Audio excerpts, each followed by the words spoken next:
Hello aspirants, आज की video में हम बात करने वाले हैं टर्नर सिंड्रोम के बारे में। ये एंथ्रोपोलॉजी के पेपर 1 यूनिट 9.4 का टॉपिक है। कोई भी सिंड्रोम के बारे में अगर हम बात करेंगे आगे तो इन 6 पॉइंट्स को हमें ध्यान में रखना है। अगर ये 6 पॉइंट्स आपके दिमाग में रहेंगे तो आपको उसको स्ट्रक्चर करने में आसानी रहेगी, पेपर पे लिखने में आसानी रहेगी कोई भी आंसर। तो ये 6 पॉइंट हैं, जैसे कि इंट्रोडक्शन हो गया सबसे पहले, तो फिर कोज हो गया कि वो जो सिंड्रोम हो रहा है वो क्यों हो रहा है।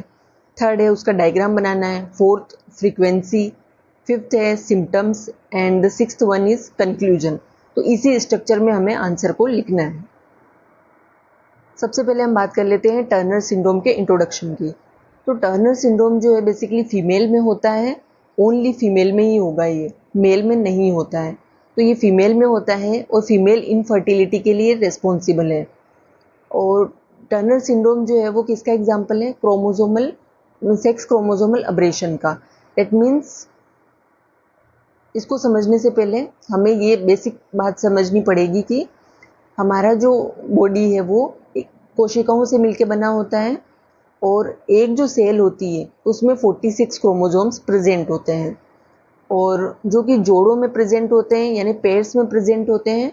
इसलिए हम कह सकते हैं कि एक सेल में 23 पेयर्स ऑफ क्रोमोजोम्स प्रेजेंट होते हैं, और जिसमें से जो 22 पेयर्स ऑफ क्रोमोजोम है वो ऑटोसोमल क्रोमोजोम्स होते हैं। दैट मीन्स वो नॉन सेक्स क्रोमोजोम होते हैं, और वो हमारा जेंडर डिसाइड नहीं करते हैं कि मेल है या फीमेल है।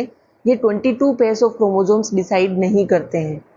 जो बाकी बचा हुआ एक पेयर ऑफ क्रोमोजोम है वो डिसाइड करता है हमारा जेंडर। जैसे कि फीमेल में एक्स एक्स क्रोमोजोम होता है ये, और मेल में एक्स वाई क्रोमोजोम होता है। तो दैट मीन्स ये जो सेक्स क्रोमोजोम है ये डिफरेंशिएट करता है फीमेल एंड मेल को। जब इस एक पेयर के जो सेक्स क्रोमोजोम है एक्स या वाई, तो इसमें जब चेंजेस हो जाते हैं तो इसको हम कहते हैं सेक्स क्रोमोजोमल अब्रेशन, और इसी की वजह से होता है टर्नर सिंड्रोम। टर्नर सिंड्रोम के इंट्रोडक्शन में एक लाइन और ऐड करनी है, वो है कि टर्नर सिंड्रोम जो है उसको फर्स्ट डिस्क्राइब किया था हेनरी टर्नर ने इन 1938। टर्नर सिंड्रोम का कोज क्या है वो देख लेते हैं कि ये होता क्यों है। तो हर वीडियो में हमने बात करी है नॉन डिसजंक्शन की, तो ये कीवर्ड हमें ध्यान में रखना है क्योंकि ये बार बार आएगा। कोज में भी हमें लिखना है, डायग्राम में भी ये वर्ड यूज होगा, तो इसको अच्छे से याद कर लेना है। नॉन डिसजंक्शन क्या होता है? बेसिकली जब सेल डिवीजन हो रहा होता है तो सेल डिवीजन के दौरान क्या होता है, एरर आ जाता है, और उस एरर की वजह से जो क्रोमोजोम्स हैं वो प्रॉपरली सेपरेट नहीं हो पाते हैं। जैसे कि सेल डिवीजन में क्या होगा कि सेल का डिवीजन होगा, दैट मीन्स एक सेल से 2 सेल बनेगी या फिर 4 सेल बनेगी।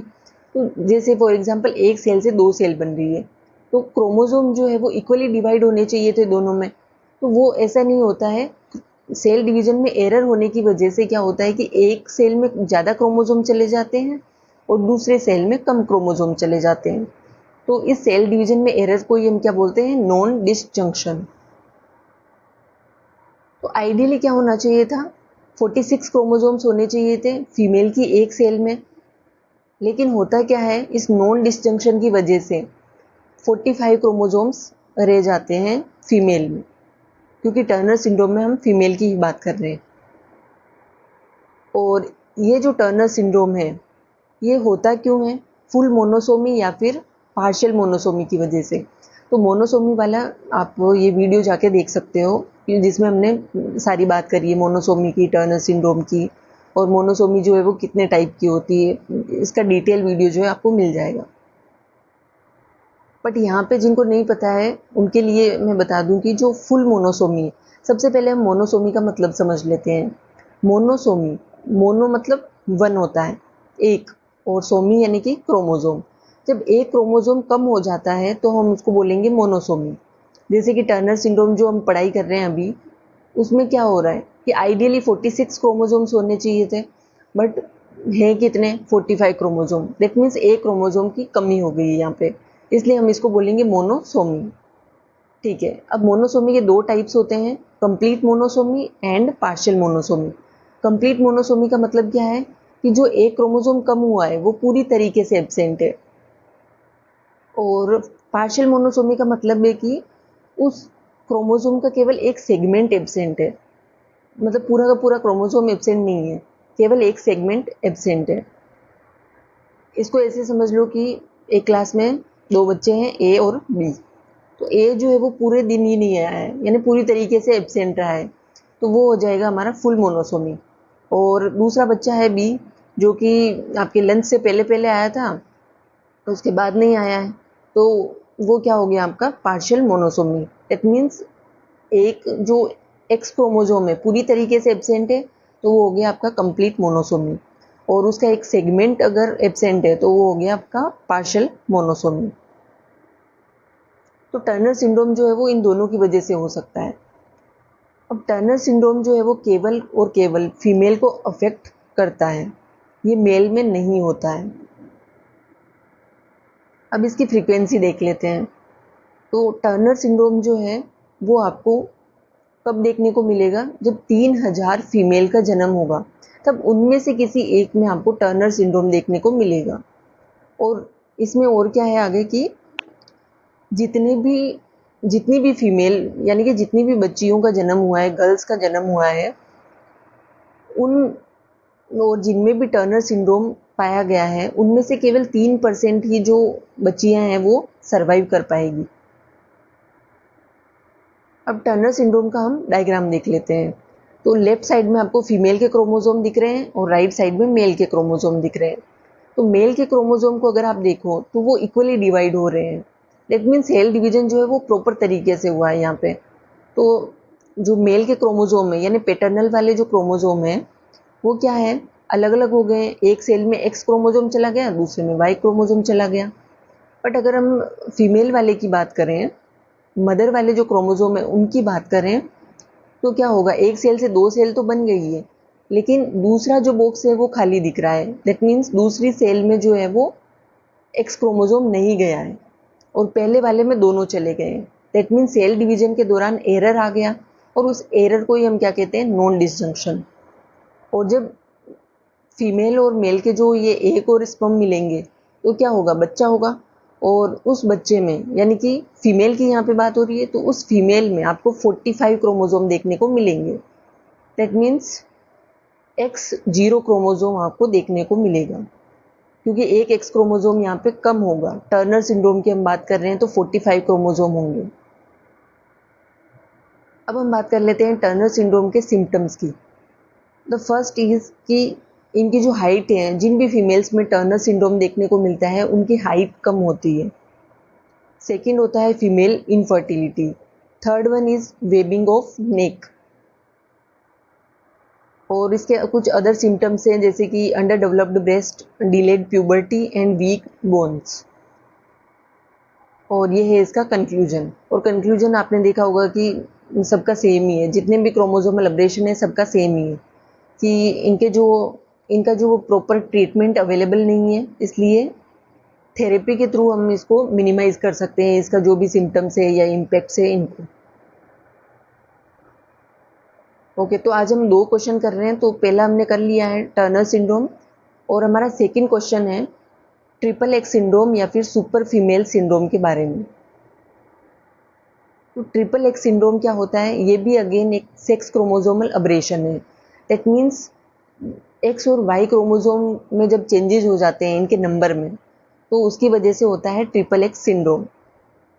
और इसको सबसे पहले डिस्क्राइब किया था पैट्रिशिया जेकब ने इन 1959 में। तो ये हो गया ट्रिपल एक्स सिंड्रोम का इंट्रोडक्शन। अब हम देख लेते हैं कि इसका कोज क्या है, ये जो ट्रिपल एक्स सिंड्रोम है वो क्यों होता है। तो कोज जो है वो सबका सेम है, नॉन डिसजंक्शन की वजह से ऐसा होता है। और ये हमने पहले भी देख लिया था कि सेल डिवीजन में एरर हो जाता है, उसकी वजह से क्या होता है, नॉन डिसजंक्शन। और आइडियली कितने होने चाहिए थे, 46 क्रोमोसोम्स होने चाहिए थे। अगर कोई एक हेल्दी फीमेल है, या फिर मेल या फीमेल जो भी है, तो उसकी हर एक सेल में 46 क्रोमोसोम्स देखने को मिलेंगे। लेकिन यहाँ पे हम बात कर रहे हैं ट्रिपल एक्स सिंड्रोम की। दैट मीन्स एक एक्स क्रोमोसोम में एक्स्ट्रा हो गया है। टर्नर सिंड्रोम में हमने क्या देखा था, एक एक्स क्रोमोसोम कम हो गया है फीमेल में, और ट्रिपल एक्स सिंड्रोम में क्या हो गया है कि एक एक्स क्रोमोसोम बढ़ गया है। तो टोटल हो जाते हैं 47 क्रोमोसोम्स। तो वही है कि ट्रिपल एक्स सिंड्रोम जो है वो फीमेल में होता है और उसमें एक एक्स्ट्रा क्रोमोसोम आ जाता है जिसकी वजह से 47 क्रोमोसोम्स हो जाते हैं। अब देख लेते हैं इसकी फ्रीक्वेंसी। जो सुपर फीमेल सिंड्रोम है या ट्रिपल एक्स सिंड्रोम है वो कितनी फीमेल में होता है, तो इसकी फ्रीक्वेंसी देख लेते हैं। जैसे कि अगर 1000 बच्चियों का जन्म हुआ है, गर्ल्स का जन्म हुआ है, तो उसमें से एक में हमें ट्रिपल एक्स सिंड्रोम देखने को मिलेगा। और जो भी 90% जो इससे डायग्नोज होती है कि जो 90% अफेक्टेड फीमेल्स हैं इस ट्रिपल एक्स सिंड्रोम से, उनमें वो डायग्नोज हो ही नहीं पाती है क्योंकि इसके सिम्टम्स जो है वो कुछ फीमेल्स में तो दिखाई नहीं देते हैं और कुछ में बहुत ही कम सिम्टम्स दिखाई देते हैं। तो अगर किसी को पता लगाना है कि उसको ट्रिपल एक्स सिंड्रोम है या नहीं है तो उसको फिर क्रोमोसोमल एनालिसिस करवाना पड़ेगा, तो ही डायग्नोज हो पाएगा कि एक फीमेल में ट्रिपल एक्स सिंड्रोम है या नहीं। और ये है डायग्राम ट्रिपल एक्स सिंड्रोम का। तो सेम ही है वो डायग्राम, बट बस आपको यहाँ पे थोड़ा सा चेंज करना है कि डबल एक्स और ये जो, चलो शुरू से ही देख लेते हैं कि जो लेफ्ट साइड में है फीमेल और राइट साइड में है मेल के क्रोमोसोम्स। तो मेल के जो क्रोमोसोम्स है वो सेपरेट हो गए हैं प्रॉपरली, और जो फीमेल के क्रोमोसोम्स हैं वो सेपरेट नहीं हुए हैं, यानी कि यहाँ पे नॉन डिस्जंक्शन हो गया है। तो एक जो सेल है वो पूरी तरीके से आपको खाली दिख रही है और दूसरी में दोनों ही क्रोमोसोम आ गए हैं, यानी कि एक बेटे को प्रॉपर्टी ज़्यादा मिल गई है बंटवारे में और दूसरे को मिली नहीं है। और अब क्या होगा कि मेल और फीमेल के जो एग और स्पर्म मिलेंगे और उसकी वजह से क्या होगा, जाइगोट बनेगा। दैट मीन्स एक फीमेल का जन्म होगा और इस फीमेल की एक सेल में हमें 3 एक्स क्रोमोसोम देखने को मिलेंगे। दैट मीन्स टोटल 47 क्रोमोसोम्स देखने को मिलेंगे। अब हम बात कर लेते हैं सिम्टम्स की। ट्रिपल एक्स सिंड्रोम या सुपर फीमेल सिंड्रोम के सिम्टम्स क्या क्या हैं। तो सबसे पहला है delayed development, second is learning disability, और जैसे कि डिसलेक्सिया आपको उन फीमेल्स में देखने को मिलेगा। और डिसलेक्सिया से आपको एक मूवी याद आ गई होगी, तारे ज़मीं पर। उसमें ईशान नाम का जो कैरेक्टर होता है उसको डिसलेक्सिया होता है, और जो कि एक रीडिंग डिसऑर्डर है जहाँ पे उस इंसान को पढ़ने लिखने में प्रॉब्लम होती है। और जिन भी फीमेल में ट्रिपल एक्स सिंड्रोम है लेकिन मेल में नहीं होता है, तो इस इमेज को याद रखना है डिसलेक्सिया के लिए। लेकिन ट्रिपल एक्स सिंड्रोम जो है वो फीमेल में होता है, ये भी ध्यान में रखना है। तो और क्या क्या सिम्टम्स हैं, तो जिन भी फीमेल में ट्रिपल एक्स सिंड्रोम होता है तो कुछ में तो सिम्टम्स दिखाई नहीं देते हैं, तो जिनमें दिखाई देते हैं उनकी जो हाइट है वो काफ़ी ज़्यादा होती है एवरेज हाइट से। और क्योंकि उनमें ADHD देखने को मिलता है और लर्निंग डिसेबिलिटीज़ होती है, तो इसकी वजह से क्या होता है कि उनमें लो सेल्फ एस्टीम डेवलप हो जाती है और सोशल एंजाइटी देखने को मिलती है। और ये है हमारा कंक्लूजन, जो कि सेम ही है कि हम थेरेपी के थ्रू उनका जो सेल्फ एस्टीम है वो वापस लेके आ सकते हैं और फैमिली को समझा सकते हैं। तो ये सारा कंक्लूजन में लिखना है।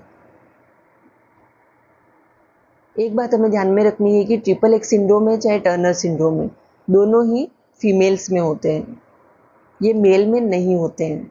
ठीक है, तो हमारे 2 आज के क्वेश्चन जो है वो कंप्लीट हो गए हैं, Turner syndrome and triple x syndrome. मिलते हैं नेक्स्ट वीडियो में। जय हिंद, जय भारत।